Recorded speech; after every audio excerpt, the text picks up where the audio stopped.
BCN Radio los invita a compartir Labor Parlamentaria, un espacio destinado a conocer la tarea legislativa en primera persona. Senadores y diputados de todas las provincias comparten en la radio de la Biblioteca del Congreso de la Nación lo que hacen fuera y dentro del recinto. Bienvenidos a Labor Parlamentaria. Muy bienvenidos a un nuevo programa de Labor Parlamentaria, este programa de BCN Radio, la radio de la Biblioteca del Congreso de la Nación. Quien les habla, Gustavo Fulco, les da la bienvenida a una nueva historia. Y nuestra invitada del programa de hoy es docente, profesora de Educación Especial. Actualmente se desempeña como diputada representando a la ciudad de Buenos Aires por Juntos por el Cambio. Le damos la bienvenida y es un placer poder conocer un poco más de su vida a la diputada Victoria Morales Gorreri. Diputada, muy buenas tardes y gracias por su tiempo. Muy buenas tardes, Gustavo, y gracias a ustedes. Muy bueno este programa para acercarnos, una oportunidad. Muchas gracias. Bueno, muchas gracias por su apreciación y tratamos de comenzar siempre vinculándonos con la literatura. No escapamos a que somos un programa que pertenece a una biblioteca una de las bibliotecas más importantes de la región a nivel parlamentario. Y queríamos saber sobre sus primeros vínculos, su primer contacto con la literatura, si recuerda cuál fue tal vez ese acercamiento a través de su abuelo, de su abuela, de su papá, su mamá, de ese primer texto. Cuéntenos un poco esa primera experiencia. Uy, primera experiencia. Bueno, a ver, vivía en una familia de docentes. Tenemos una tradición familiar de Quilmes, de la zona de Quilmes, tanto mis abuelas, tías abuelas, mi abuelo, docentes de artes en el Nacional de Quilmes, mi tía y mi padre es doctor en historia, docente, así que imagínate que mi casa era una biblioteca permanente. El vínculo con la literatura siempre fue muy fuerte en mi familia. A mí me costó un poco, debo confesar, no tengo esa cosa que tienen en casa que se leen 2 libros por día, más o menos. Okay. Pero, a ver, así, cuando me hablabas y pensé en la infancia, no lo había pensado esto, me acordaba del Principito, como que fue mi primer enamoramiento con el libro. Después, Juan Salvador Gaviota, creo que esos fueron mis primeros incursiones literarias que me fascinaron. Pero sí, en casa se creció. ¿Y recuerda, diputada, ese primer acercamiento ya a una biblioteca, a un lugar físico? ¿Fue en la primaria, fue en la secundaria o fue tal vez en sus estudios terciarios? No sé si tiene aquel recuerdo más fresco. En la secundaria, yo iba al Normal 6, en Palermo, y tenía una muy linda biblioteca. Así que creo que ahí es donde por ahí recurría yo más allá de la biblioteca de casa, ¿no? En casa siempre hubo una biblioteca muy grande, muy diversa también. Eso fue muy interesante de crecer en una familia con una biblioteca diversa en cuanto a ideas, pensamientos. Así que, bueno, teniendo esa facilidad en casa y teniendo esa oportunidad, por ahí no era tanto de recurrir a bibliotecas, pero sí en el Normal recurríamos muchas veces y nos juntábamos con compañeras ahí. Siempre es un lugar de, no sé, para mí es un lugar muy especial. Entrar a una biblioteca y sentir ese aroma ya es... Después me tocó ser legisladora de la ciudad durante 8 años, que tiene una biblioteca también preciosa, sí. y que el laburo, además de los bibliotecarios, es impresionante. Entonces te invitaba, me gustaba mucho también acercarme ahí y recurrir. Muy lindo.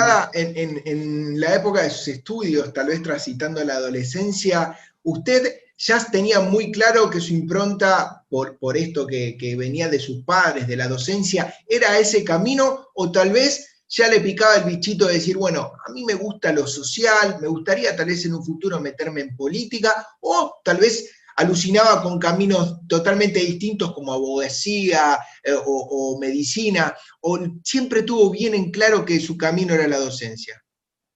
No, no lo tuve siempre claro. Sí, siempre tuve claro una vocación social. Eso sí, desde chiquita. eh, y siempre que podía participaba en distintas cosas que se iban dando de ayudar a otros, ¿no?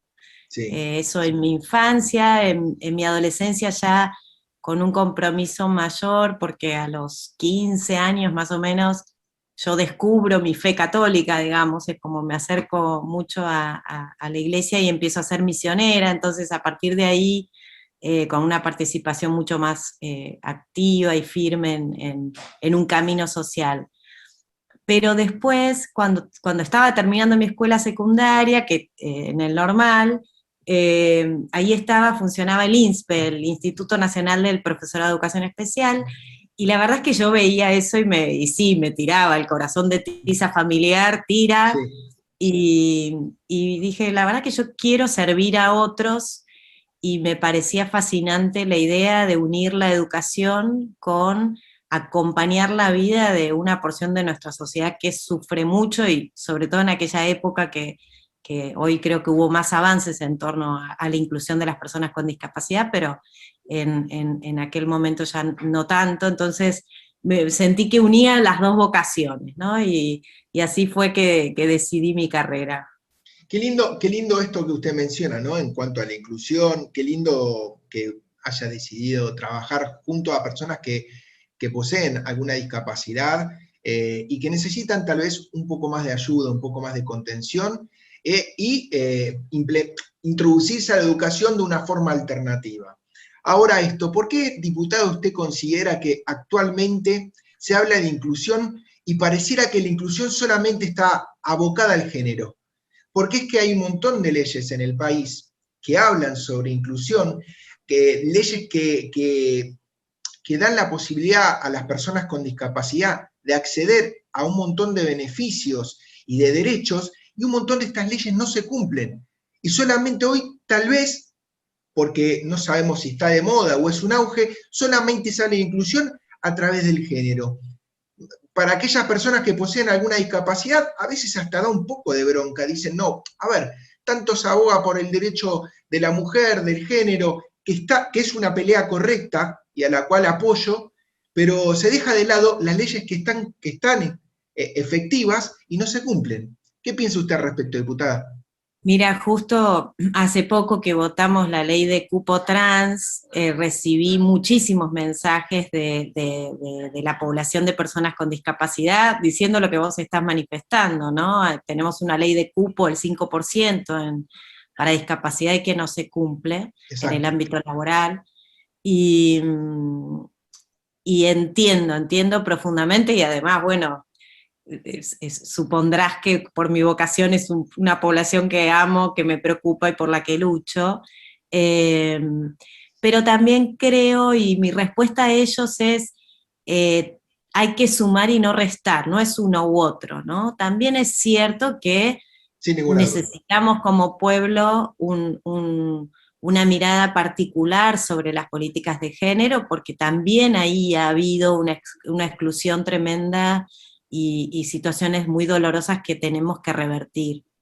Entonces, yo creo que el gran desafío social que tenemos es realmente cambiar la cultura social de la diversidad en general y de todas las diversidades, ¿no? Las diversidades sexuales, las diversidades intelectuales, las diversidades culturales, y poder entender que es con todos y que somos todos, que no hay nada que nos diferencie y mucho menos en cuanto a derechos. Por eso es que tenemos que sumar, ¿no? Que creo que sí hay que seguir alzando mucho la voz. Yo en tema de inclusión de personas con discapacidad presenté hace poco un proyecto de ley para el ámbito educativo, que es una deuda pendiente. Lo que vos decís en torno al ámbito laboral es algo que no se está avanzando, que siempre estamos ahí en un 3% y nunca podemos alcanzar ese 5%.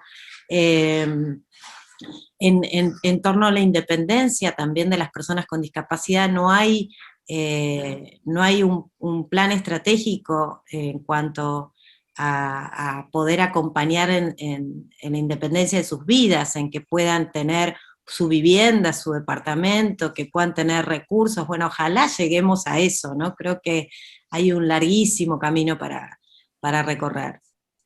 Diputada, trasladándola a otro tema y volviendo un poco en el tiempo, no muchos años, algunos pocos, cuando usted era joven, ¿no? Digamos, en su adolescencia,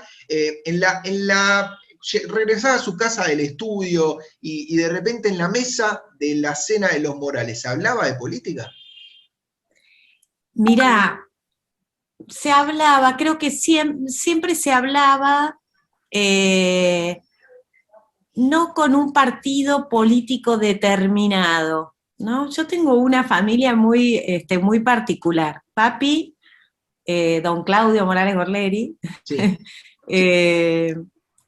él, como te conté, venimos de una familia así de docentes, bohemios, poetas. Mi abuelo era artista, era pintor, escultor, enseñaba bellas artes en el Nacional, bueno, y por una vocación muy romántica, digo yo, muy idealista, papá entró al ejército, mi padre militar. Mami ama de casa, y papá siempre con esa biblioteca tan diversa, tenía, qué sé yo, libros de Marx y nos contaba apasionado, ¿no? Y era más su corazón más justicialista, ¿no? Siempre fue más justicialista que otra cosa, dentro de un ámbito militar en una época que era muy complejo ser justicialista. Después él se va del ejército y sigue su carrera docente y termina su doctorado en historia, escribe libros, novelas, poesías, ¿no?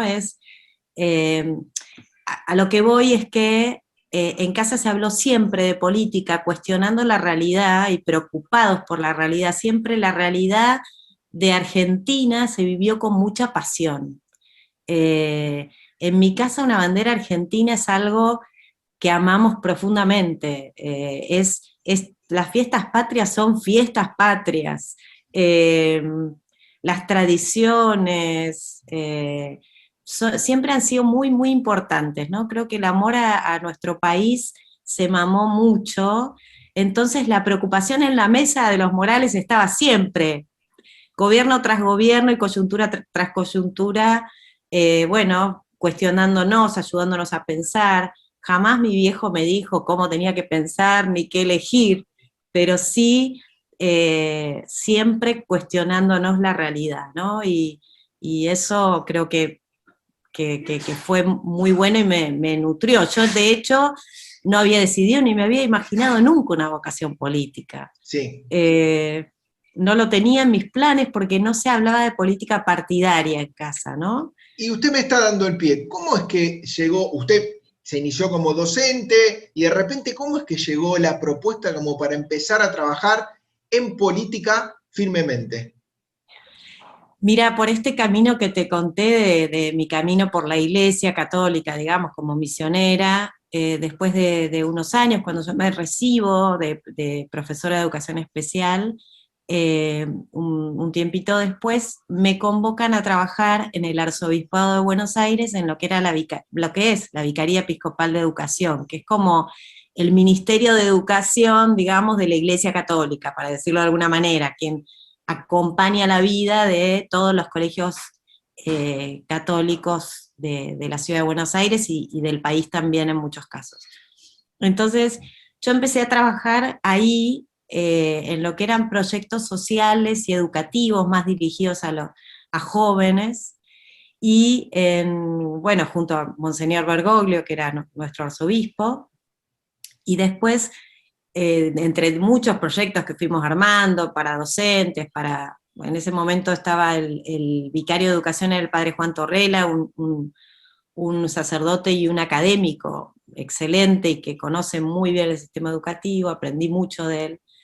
Bueno, y uno de los proyectos que llevamos adelante era porque la gran preocupación de Bergoglio en ese momento, y mía también, era fomentar el compromiso con lo público en los jóvenes. Creo que nosotros veníamos de una generación en donde el no te metas era muy fuerte, había mucho temor después de haber salido de esa historia tan dolorosa de la dictadura, y era complejo meterse, nos habían educado y nos habían inculcado esto de no te metas, ¿no?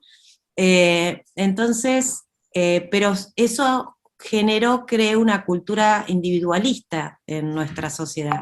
Entonces esa preocupación de Bergoglio lo transformamos en distintos proyectos, y uno que fue muy bueno para mí, que fue Escuela de Vecinos. Escuela de Vecinos hoy es Escolas Ocurrentes en Roma, ¿no? En el Vaticano. Y ese proyecto era que con los chicos armábamos, ellos armaban, yo guiaba y yo armé el proyecto, los guiaba, con sus preocupaciones armaban proyectos legislativos para hacer propuestas concretas sobre su realidad concreta y desde su mirada. Entonces ahí yo empecé con ese vínculo con el mundo político, por estar del lado de los pibes, de acompañarlos a involucrarse. Bueno, cuento largo corto, en el 2007 me llaman, me dicen, mirá, hay un lugar en las listas de diputados del PRO para que haya un representante de la Iglesia Católica también en la lista del PRO, y yo dije, ¡ay Dios! Hasta ese momento la política me parecía un espanto, para mí eran todos, yo siempre me acuerdo porque lo dije así, mira, hoy me río, pero en ese momento dije, son todos gordos, feos y chorros. Así que, bueno, me costó mucho tomar la decisión, pero no tanto en un punto porque yo venía incentivando eso. O sea, me parecía contradictorio yo negarme si yo justamente incentivaba el compromiso con lo público. Así que acepté, y fue apasionante. Enseguida me di cuenta que no son todos gordos, feos y chorros, que hay gente maravillosa en la política, en distintos espacios políticos, muy comprometida y con muchas ganas de cambiar la realidad. Hay de los otros también, pero fue fascinante. Y además me di cuenta que esa vocación social que yo tenía, y la docente también, o que es la misma, ¿no? La misma vocación, es la política, porque es desde ahí donde podemos realmente incidir en un cambio social profundo. Así que estoy fascinada y ya llevo muchos años en este caminito. Ya lleva varios años, eso es realidad, ahora tiene una experiencia transcurrida que la cual le da la posibilidad de poder opinar sobre la realidad, y en tanto en ese tema, usted tiene una vinculación más allá de lo político y de lo social con lo docente, entonces no puedo escapar a preguntarle por qué es que todavía, y ya habiendo pasado algo más que un año y medio de la llegada del COVID, particularmente a la Argentina y en algunos casos en el mundo más de 2 años, todavía hay sectores de la provincia de Buenos Aires y sectores del país que no tienen clases, y en algunos casos hace más de un año. Primero afirmar lo doloroso, ¿no? Lo doloroso, y también recordarnos todos que es doloroso en términos individuales de cada uno de esos pibes. Cada uno de esos niños y jóvenes hoy están dando cifras de 1 millón que todavía no empezaron nunca las clases. Sí. Yo creo que son más porque el estudio es muestral, no es censal, pero aunque sea uno, es una tragedia. Y no solo en términos del proyecto de cada chico, sino de país, ¿no? Yo el otro día en el recinto traté de poner una imagen para que nos pongamos en ese momento, en el 2031, o sea, ¿qué va a pasar con esta generación en el 2031? ¿Cómo van a conseguir laburo? ¿Cómo como país lo vamos a sacar adelante ante la crisis que tenemos hoy si no tenemos una generación con las herramientas adecuadas para hacerlo? O sea, en términos sociales y en términos individuales, es, por donde lo mires, una tragedia. Yo creo que no hay una medición sincera y una decisión sincera por los pibes en este momento. Yo creo que se están tomando decisiones de política pública con una mirada muy, muy cortoplacista y vinculada a las urnas, ¿no? Y no vinculada a lo que tenemos que vincular, lo que es al futuro de nuestro pueblo. Y me duele tremendamente. Totalmente, y más allá de que pueda o no coincidir, diputada, ¿se puede hacer política con todo? O sea, ¿se puede hacer política con las vidas? ¿Se puede hacer política con la educación? ¿Se puede hacer política con el bolsillo? ¿Hasta dónde se puede llegar con la política? Mira, la política es nada más que una herramienta que nos tiene que servir para mejorar la vida. Uno puede equivocarse en las decisiones que toma, pero nunca tomar las decisiones con otro objetivo que este, ¿no? Creo que esa es la gran diferencia. Yo ojalá y creo, sinceramente creo que no es que haya mala voluntad en todas las decisiones que toma este gobierno, no. Pienso que muchas cosas se equivocan, porque también, a ver, no están tomando decisiones en un contexto fácil, están tomando decisiones en un contexto de una pandemia mundial que es compleja, sí. Y tenemos que acompañar a este gobierno en esta situación coyuntural tan compleja. Ahora, hay decisiones que creo que no se toman con la sinceridad y con la transparencia de mirar qué es lo mejor para el pueblo, ¿no? Por eso te decía lo de los fines electorales. Creo que algunas de las decisiones, y entre ellas la de la apertura de las escuelas, para mí pasa por ahí. Entonces, la verdad es que yo condeno profundamente, repudio rotundamente, venga de quien venga, el tomar decisiones de política pública con temas tan profundos y tan vitales como la educación de nuestro pueblo, con una mirada que no sea el bien común, ¿no? Cuando la mirada es mi bien propio, en un tema tan profundo, la verdad es que es para repudiar, es para denunciar, es para reclamar, es realmente para proponer. De hecho hicimos un montón de propuestas en este sentido, sí, para que se revierta.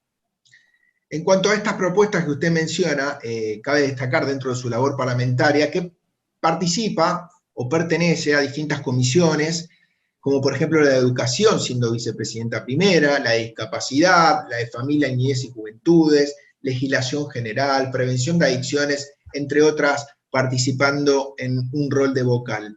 Cuéntenos, diputada, tal vez quiera destacar algún proyecto, ¿sí?, que haya llegado a ser ley, o algún proyecto que haya presentado o esté por presentar que usted considere que vale la pena mencionar, y para que la gente que escucha la labor parlamentaria pueda saber un poco cuáles son las ideas que usted está tratando de promulgar, diputada.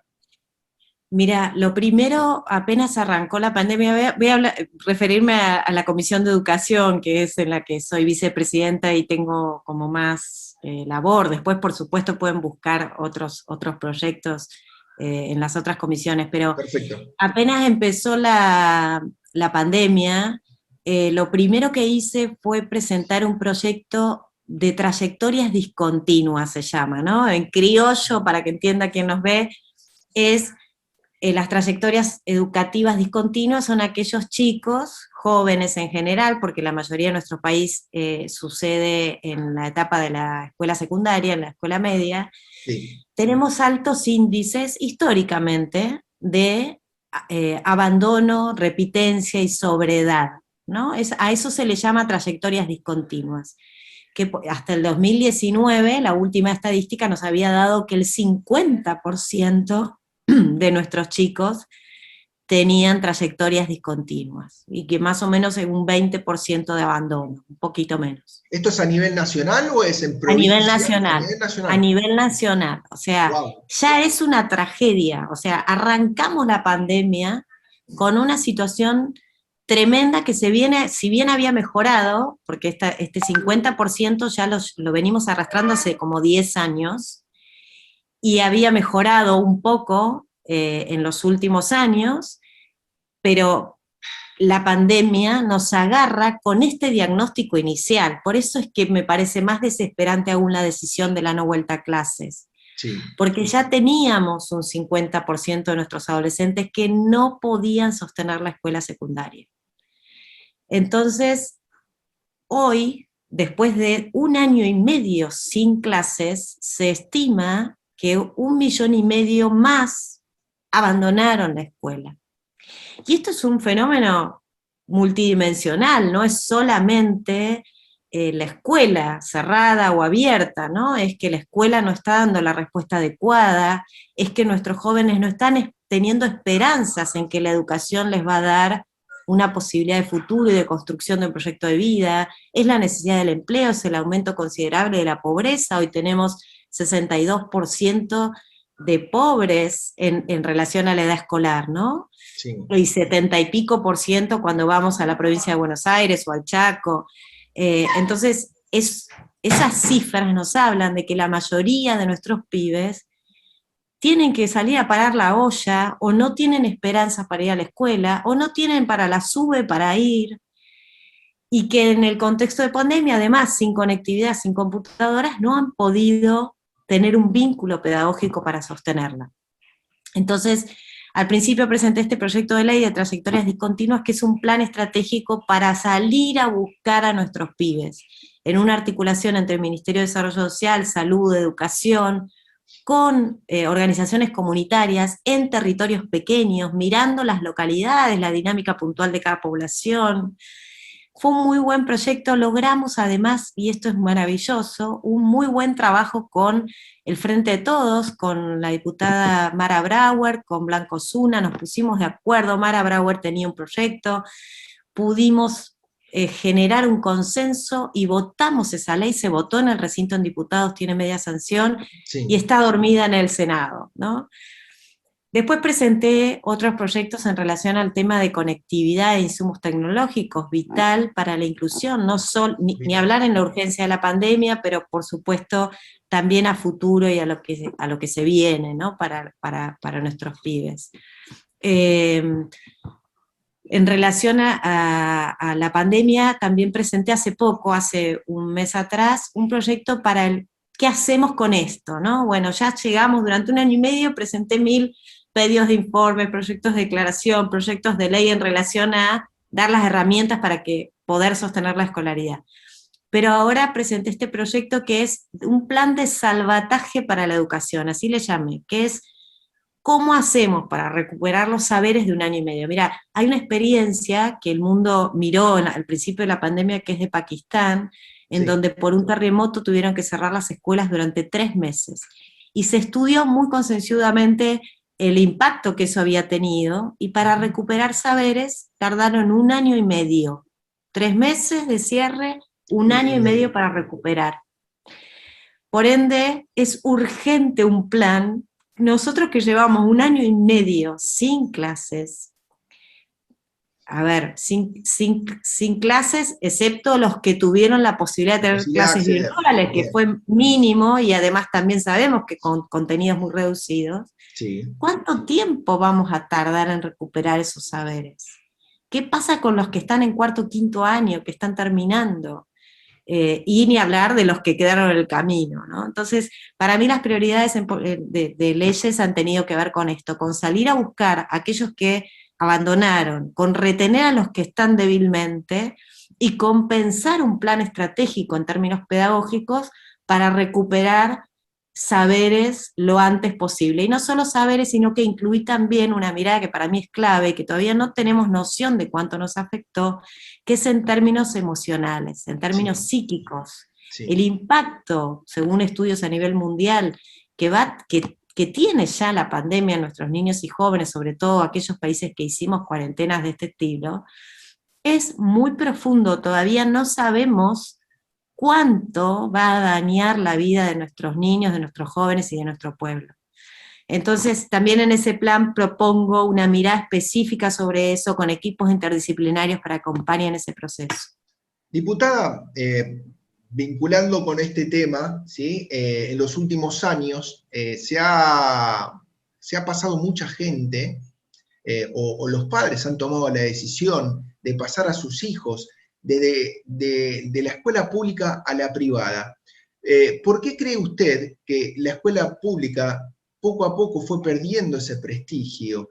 No solamente se empezaron a pasar a los chicos por una cuestión de tener la seguridad de que iban a tener clases, tener la seguridad de que las clases iban a empezar en tiempo y forma, sino que también se hablaba de problemas edilicios, estructurales, se hablaba de tal vez no estar de acuerdo con la formación o la interpretación de la currícula o del contenido, de qué forma se enseñaba y con qué bajada de línea, de temas que eran por ahí sensibles y no adecuados para determinadas edades. Entonces, todo esto hizo como que una bomba, ¿sí? O una acumulación de temáticas que hicieron que muchos padres, y estamos hablando de muchos, ¿sí? Se hayan pasado a la educación privada, teniendo la educación pública, una educación que tenía un prestigio no solamente en el país, sino en la región. ¿Por qué cree que se está deteriorando cada día más allá de esto del COVID que nos atravesó a todos? Pero,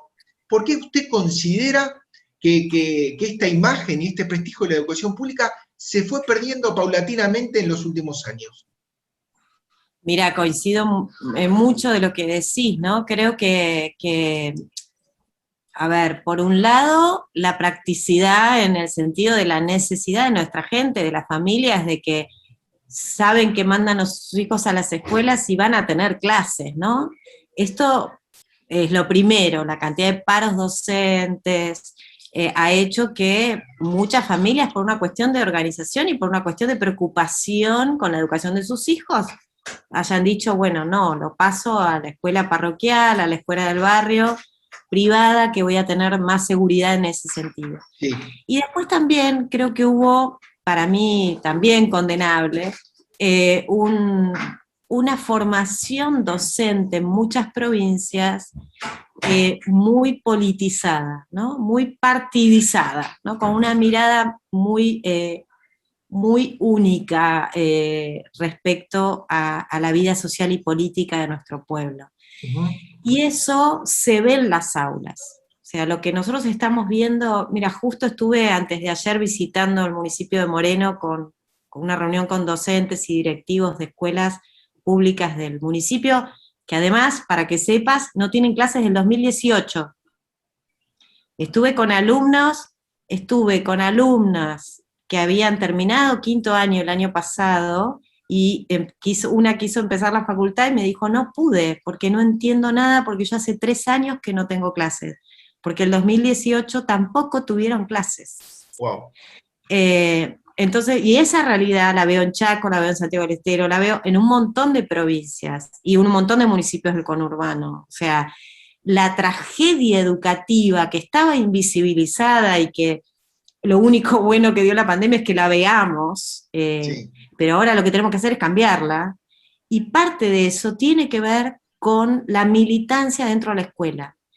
La escuela, la ley de educación nacional, los reglamentos escolares de cada una de las provincias, las leyes provinciales respecto a esto, prohíben tajantemente que se eduque con un lineamiento político específico, porque justamente lo que la educación tiene que hacer es despertar el pensamiento crítico. Exacto. Es darle a nuestros pibes las 2 bibliotecas, es ayudarlos a interpelarse, interpelar la realidad con todos los aspectos.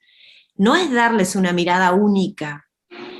Eso por un lado. Y por otro lado, esta militancia ha hecho también de, si no están de acuerdo con el gobernador del municipio, con el intendente del municipio, hacerle paro, reclamos que a veces no son tales y siempre los rehenes son los pibes. Bueno, toda esta cuestión ha hecho que muchas familias terminen decidiendo la escuela privada.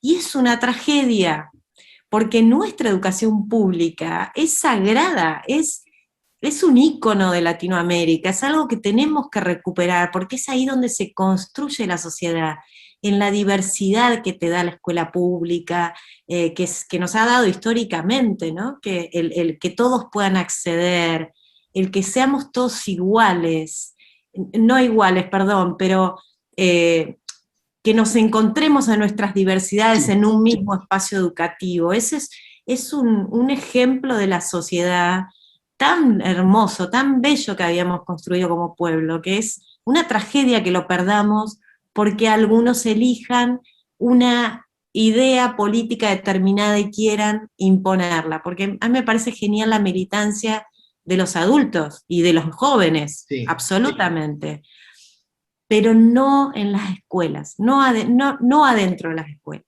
Diputada, agradecerle por su tiempo, nos queda un minuto de conexión. Gracias por su predisposición, gracias por su autocrítica, ha sido un placer poder conocer un poco más de su labor parlamentaria y de su vida. Muchísimas gracias a vos, fue un placer.